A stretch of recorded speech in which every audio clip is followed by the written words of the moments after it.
Hello everyone, my name is Pixlriffs and welcome back to the Minecraft Survival Guide. I hope you guys are having a good day. Today we're starting off in the farmhouse, but we're not going to be here for long. We have big plans. Today we're going to make a start on my first ever real castle build. Now, I've done a couple of castle tutorial type things on my channel before, but they have been very much for a castle keep and in a small area that my one chunk castle was. For a while it was kind of the most popular video on this channel, and it's very much only a castle keep and then very much like a Lego set style version. The castle we're going to be building at Founders Forge is going to be much bigger, much more ambitious, and I'm really looking forward to this. I'm also very, very nervous because I kind of want to stick the landing on this one. I kind of want to make sure that I do it right. But anyway, before we do that, I wanted to get on and address something that came up in the comments of the last episode quite a lot. The last episode, if you guys remember, was where we were eating every single food in Minecraft in the attempt to finish this balanced diet advancement. And the thing I got stuck on was an enchanted golden apple. Now, a lot of people mentioned in the comments that they could craft enchanted golden apples in their world using an apple and 8 blocks of gold. Now let me just show you this, because unfortunately in the Java edition, that recipe was removed from the game back in 2015. So it's actually been out of the game for quite a long time, and it was removed as of Minecraft 1.9 when enchanted golden apples got a big nerf, meaning that they were kind of reduced in their powers, I guess. And the main reason for that is because a lot of people on PvP servers were just farming gold, farming apples, and then they were basically running around invincible, and the other teams of PvPers didn't really have a chance. Either that or combat basically became useless because everybody was regenerating health too fast. They had all of this resistance and absorption and everything, and the golden apple recipe was kind of responsible for that. It is still possible to craft enchanted golden apples in some versions of the game, most notably the legacy console versions for Xbox 360 and PS3, I think probably even the Wii U version as well. And at the last count, I'm fairly certain PS4 players can also do that, which is perhaps where some of the confusion is coming in here. But make no mistake, in Java Edition, the only way to get an enchanted golden apple is to find one. And on live streams recently, I have been doing a little bit of caving and exploring. I raided a bunch of woodland mansions. We went out looking for dungeons and stuff like that. Unfortunately, I've still not been able to find one. But as soon as I find one, you better believe that I'm going to make a video about it. So yeah, the search continues for the enchanted golden apple, but I just thought I would clarify some stuff. And by the way, yes, I have a whole bunch of diamond ore in here and a lot of loot from raiding these caves, a few enchanted books and minecart rails and that kind of thing. We're not going to focus on any of this today. Today, we're going to start our castle project, and boy oh boy, it's going to be a fun time. If you've been following this series for a while, you probably remember that this area here is the one that I had earmarked to start a castle. At the end of the ravine in Founders Forge, in between these two mountain ranges here, and kind of separating the taiga biome and the river over here from the plains biome where we're building most of the town. And I think this is going to be a really great location for a castle. I've also got my eye in the sky logged in. My camera account is here, kind of taking a top-down view of this area, because that's really going to help us lay out the castle. And obviously, if you don't have access to something like this, you can always just take a step back or fly around with elytra a little bit, find a high place to ender pearl to, so you can look down on this and see your castle as it's taking shape. But I think with this, it's going to be a little bit easier to give you guys a decent view of what we're doing here, a nice overview of how we're laying out the castle in this area. And I should take a moment to give a quick shout out to my buddy fWhip, who is a Minecraft YouTuber, a fantastic builder in his own right, and has a brilliant tutorial about how to lay out a castle. Not only that, but he goes through the several stages of building the castle, and it's from his tutorial, his sort of initial look at how to lay out the foundations, that we're going to be taking a lot of the inspiration for this area. So I thoroughly recommend his video. The link is going to be in the description. Check the guy out. He is a fantastically accomplished builder, and he does some really great stuff in this game. So the first thing I'm going to do is cut down some of the variation in the terrain here, so the area we're working with is a little bit flatter. We don't want to flatten it out completely and completely remove all of the natural features of the area, but we do want to make sure that the changes in elevation are a little bit more subtle. We don't want all of these little extra blocks sticking out around here. And yes, the castle is probably going to come out to about here anyway. It's going to be right up against this blacksmith's house. It's going to be quite a large much construction at the end of the day. And Whip's tutorial kind of has you building more of a castle town, and for me, this entire town is basically the castle town. So we're probably not going to build walls out around the entire thing enclosing it, but we're going to stick to most of what is going to be a fairly large castle keep out here. We also want to fill in some of these lakes and so forth as well, so we don't need to have any water in the middle of the castle. We can just get rid of ponds like this by filling them in, and you can choose to fill them in however you want. Personally, I like to fill them in all the way from the bottom up so that you don't have to worry too much about falling into water if you remove this terrain later. We can just completely eliminate this lake and then get on with the build. And chances are you'll be building this castle on a plains biome, so the lakes might be quite frequent. I'm pretty sure lakes generate in most biomes in general, so you'll probably have to deal with one sooner or later anyway, especially if you're building on a larger scale. But we're going to even out the terrain a little bit here. We're not going to do too much to it because I quite like having these mountains around here for scenery, but we can potentially do a little bit of terraforming here if we think anything is going to get in the way of the layout of this place. Alternatively, keeping this stuff around can help to inform the layout of it. You can have a tower up here as part of the castle and have one of the walls kind of reaching up the side of this, giving it a nice overlook over the town or the surrounding area. Wouldn't be too bad of an idea. Okay, so it probably doesn't look like it's changed much to you guys, but if we go to our eye in the sky once again and maybe compare between the old version and the new version, you'll probably see that a fair amount has really changed here. We've filled in the lakes, we've evened out some of the terrain, especially where it slopes down towards the river. We're still kind of keeping that natural riverbank in place, but we built up that area over there so it's a little bit more flat and the terrain is a little easier to work with. Now, one of the last things I'm going to do here before we actually get started building the foundation is to go around and use buckets of water to just get rid of all of the tall grass in this area, because I feel like it's just going to get in the way as we build, and it's probably a good idea to have it out of the way so we don't end up making too many mistakes, misplacing blocks, that kind of thing. And the advantage of having flattened out some of the terrain as well is that the water will sort of behave the way we want it to. Water tends to flow down towards the path of least resistance a lot of the time, so if we place it, for example, here, it's just going to flow off in the two directions that it's easiest for it to flow and miss out some of this grass. So what you need to do is find a nice big flat area and allow it to spread out in that 8-block distance in all directions. One unfortunate side effect of this approach is that when I get a little bit too careless throwing water around, I end up converting a bunch of the concrete powder around the ravine into solid concrete. Unfortunate, but I guess we'll leave that for now. Can always replace it later if it bugs me too much. But as you can see around here, we've actually cleared out most of the grass in this area, which doesn't feel as natural as it used to, but I have to say does give us a nice effective blank canvas with which we can build our castle foundation. So I'm going to get started on that. I'm going to switch to a more permanent view of the eye in the sky so we can see this from a top-down perspective. Okay, so here we are in our permanent eye in the sky view. I'm just going to fill in this little section over by the nether portal that for whatever reason I seem to have missed when I was flattening out the terrain here. So what we want to start off with is the foundations of what's going to be the nether portal room. And I guess we want this place to be, I guess, about out to here. It's going to be quite a large chamber for this. I at least want to have a staircase leading down to the nether portal from somewhere. Even if the nether portal ends up going below ground level, then that's fine. So what we're going to do is build a little corner piece here just to kind of mark out where the corner of this room is going to be. And then we need to do a fair amount of counting to make sure that this room stays, you know, in the same sort of proportions that we want it.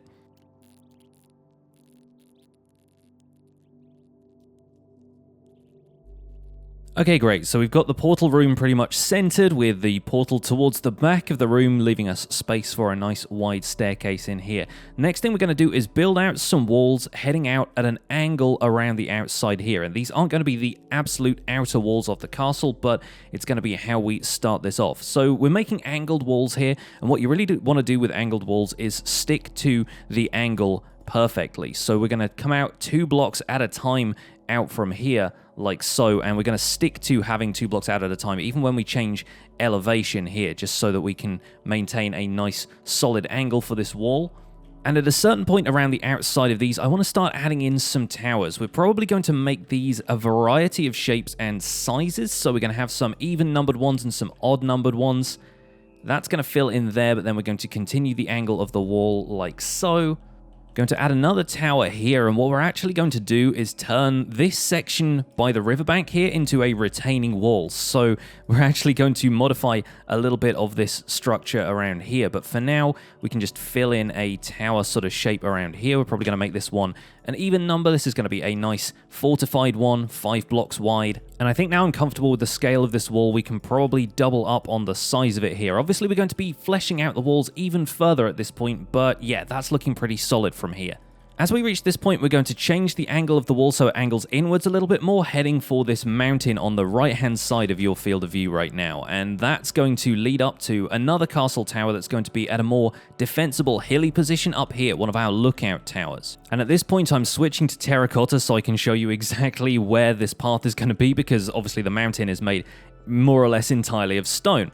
I'm going to double up on the thickness of this wall as well, just to make it feel a little bit more solid and to show the outline of this wall in a little bit better detail once we reach the terracotta section here. And I'm going to make this tower actually much larger. It's going to be more of like the shape of a circle. If we're going to add in 4 along here, and then yeah, it's going to be a circle, basically 10 blocks in diameter, and it's going to reach out from the cliff wall here. Once again, we're going to do a little bit of terraforming just to make sure that it can stand out properly. But eventually this tower is going to be more or less built into the cliff wall, and it's going to provide a very defensible position for the folks in this tower, as well as a nice lookout over the surrounding area. From the side of this tower, we're going to go out with an even shallower wall, going 3 blocks at a time instead of 2 blocks to make it an even shorter angle, and then right on the edge of the ravine here, we're going to have a tower as well. When I said the people in this castle have control over the ravine and everything that's going on in the town, I absolutely meant it. So we're going to come out from the center of this wall here on this side with a wall that's going to be 3 blocks thick, and it's going to be a lot straighter than the rest of the walls. A lot of angled walls really make sense for a castle. They kind of make it feel a little bit more natural and make it feel a little bit less straight, but just occasionally you'll have to put in a straight wall here and there. We want the front wall of this castle to feel nice and imposing, so we're going to have another tower of equal size on this side. This wall here is going to angle in, and we're going to start on the gatehouse here, which is going to be quite a large structure. It's going to have the mechanism to raise and lower a portcullis on either side. And this central section here is going to basically form the main gate of the castle through which everything enters and exits. We're going to have a tower of a similar size on the opposite side to make the gatehouse nice and even, but then we're going to do something a little bit different with this space in here, because this is going to be a courtyard through which people can bring supply wagons, but we don't want people to be able to bring those wagons right up to the area where the nether portal is. That place is going to be a little bit better defended than that. So what we're actually going to do is bring in a wall that's going to narrow the courtyard down a little bit. And in fact, the way we plan this out, this could actually form the wall of a small building in here that maybe has a nice view over the top of the courtyard so that people can level crossbows at anybody coming in with suspicious looking packages, that kind of thing. And we're going to do the same on this side as well. Having these 2 diagonal buildings on either side is really going to make the courtyard area here feel a little bit more claustrophobic and make people feel a little bit nervous when they enter the castle. It's a way to make it look a little bit imposing, and also to narrow the player's field of view so that they're looking directly at the castle keep where the nether portal is going to be, basically anytime they wander in here. It's also going to leave us room for a secondary gate, which we can put here, and potentially, if anybody invades, we could lower both of these gates and trap the invaders inside, where they can easily be picked off by bowmen from the walls. So that's actually providing quite a neat defensive measure. Inside the castle grounds, we can start to make this feel a little bit less symmetrical by putting in an overlapping shape on the back of here, maybe some sort of training room or barracks type of thing for the people who are going to be manning the wall sections. We can even overlap that section with a tower here on the corner. The wall on this tower is actually kind of opposite the wall of the terracotta tower up there on the cliff, so what we might actually do is bring in another angled wall like so, perhaps with a room in the center to kind of feel like a gateway to this closed-in courtyard area of the castle. We're going to make these walls 4 blocks long like so, then build in a central rectagonal room here that could potentially be some sort of smaller gatehouse, or maybe even just a room that you pass through to get to the courtyard. To keep the inner courtyard here from getting too symmetrical, we're actually going to place one room on the side with a gate leading to the right-hand side of the castle that way, and then on the left-hand side we're going to place that sort of in a rotational symmetry way so that it comes in on the left-hand side a little bit higher, kind of closer to the main room where the nether portal is being stored. And now this place has a little bit more structure to it. I think I actually want to build a diagonal room off the side of the nether portal room. Just to kind of tack it on over on this angle like so. We can keep it separate from the main nether portal room, but still have it be an important part of the structure over here. It could even have a couple of smaller structures coming off it to the side. Maybe we'll just do one on this side. Let's rotate our view here and focus on the other side of the castle now, starting with a wall coming out from the nether portal room. I think this is going to be a slightly shallower angle because eventually, if we're having people coming in from the taiga biome across the river, then this is going to have a second gatehouse on it that leads into this left-hand side of the castle. And if we extend this wall of the nether portal room here, we can come in with another angled wall and join the two of them up at the corner over here. Just by having a tower here that encroaches on the wall of the nether portal room a little bit. We could even bring the nether portal room wall in on this side a little bit here as like an artificial mirror of what's happening on the opposite side of the room.